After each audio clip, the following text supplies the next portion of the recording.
They're doing the farming, they're working in the coffee fields, and that violence has carried through. And there may not be wars on the streets and you know, the Europeans versus the indigenous anymore, but that's resonating at home.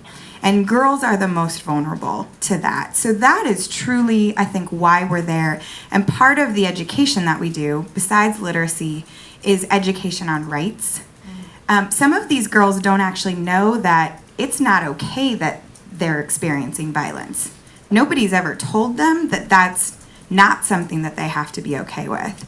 So a big part of the education is sometimes non-traditional, you know, the literacy trainings for the mothers at the end of the day, or the rights training, or having girls on youth parliaments.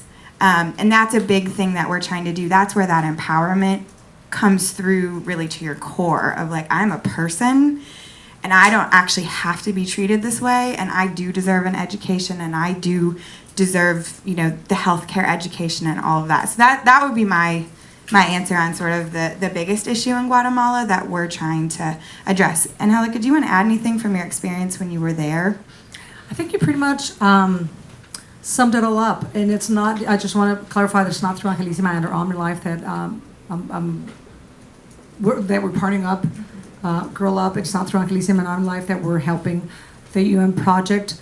It's because of what I do with women and men, and my belief about the empowerment of women, that I came about to be a part of Girl Up. And, you know, just some other staggering information. Some of the girls in Guatemala who I spoke with thought that every girl in the world lived like they lived, that every single girl in the world lived violence, not just physical, but a lot of sexual violence, and that was just what they were born to live and to feel, and that there was nothing else, because they did not know they had rights not to be violented.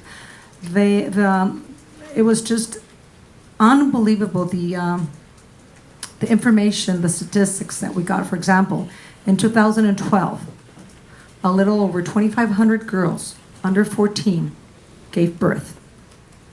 In 2012, a little over 240 girls under 10 gave birth.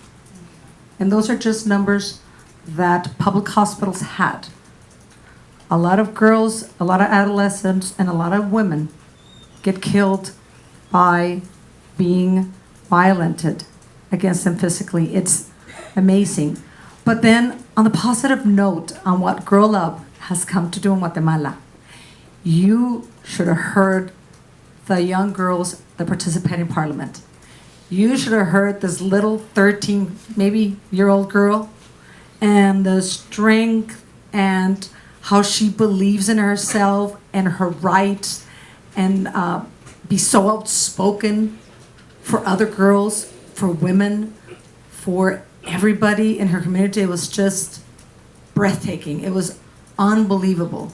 Listening to another girl in Totonicapan, where we were talking, you remember that girl that started her own business, and now she started other girls in her own business, and how she's growing, and all her dreams she has, and how she needs training to really become a great businesswoman. It was just amazing. I mean, there is a lot of darkness there, but there's so much light that Girl Up and the UN Foundation are bringing to places like Guatemala, and it's just amazing.